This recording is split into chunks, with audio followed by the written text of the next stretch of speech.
Big ബോസിന്റെ ലൈവില് ഇപ്പോൾ ticket ഫിനാലയിലെ അവസാന റൗണ്ട് ടാസ്ക് ആണ് നടക്കുന്നത്. ആ ഒരു ടാസ്കിൽ നിന്ന് ഇപ്പോൾ അഭിഷേക് ശ്രീകുമാർ പുറത്തായിരിക്കുകയാണ്. അഭിഷേക് ആദ്യ റൗണ്ടിൽ തന്നെ പുറത്തായി. ടാസ്ക് എല്ലാവർക്കും തന്നെ മനസ്സിലായി കാണും. എല്ലാവർക്കും ഓരോ ചാക്ക് പോലുള്ള ഒരു ബാഗ് കൊടുത്തിട്ടുണ്ട്.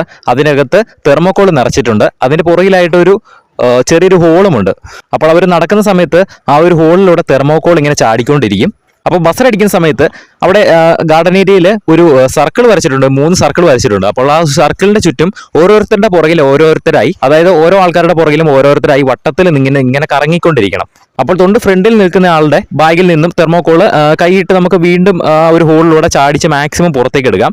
അങ്ങനെ ആ ഒരു റൗണ്ട് ടാസ്ക് ആണ് ഇപ്പോൾ നടന്നുകൊണ്ടിരിക്കുന്നത്. അതിൽ ഏറ്റവും ആദ്യം പുറത്തായിരിക്കുന്നത് അഭിഷേക് ശ്രീകുമാറാണ്. അഭിഷേക് ശ്രീകുമാറിന്റെ ബാഗിൽ നിന്ന് തെർമോക്കോള് എല്ലാവരും തന്നെ കുറേ അധികം പുറത്ത് ചാടിച്ച് കളഞ്ഞു. അപ്പോൾ ആദ്യം തന്നെ ആ ഒരു ടാസ്കിൽ നിന്ന് ഔട്ടായത് അഭിഷേക് ശ്രീകുമാറാണ്. പക്ഷേ അഭിഷേക് ശ്രീകുമാറിനാണ് ഈ ഒരു ടിക്കറ്റ് ഫിനാലെ ടാസ്കിൽ ഏറ്റവും കൂടുതൽ പോയിന്റ് ലഭിച്ചിട്ടുള്ളത്.